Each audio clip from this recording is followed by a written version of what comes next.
लोकयन्ति यं श्यामसुन्दरमचिन्त्य गुणस्वरूपम् गोविन्दमादिपुरुषं तमहं भजामि।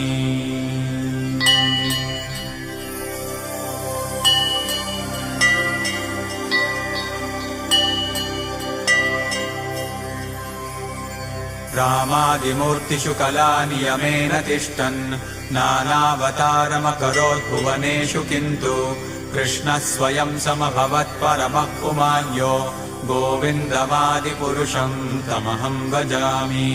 यस्य प्रभा प्रभवतो जगदण्डकोटिकोटिष्वशेषवसुधादिविभूतिभिन्नम् तद्ब्रह्मनिष्कलमनन्तमशेषभूतम् गोविन्दमादिपुरुषं तमहं भजामि। माया हि यस्य जगदण्डशतानि सूते त्रैगुण्यतद्विषयवेदवितायमाना सत्त्वावलम्बि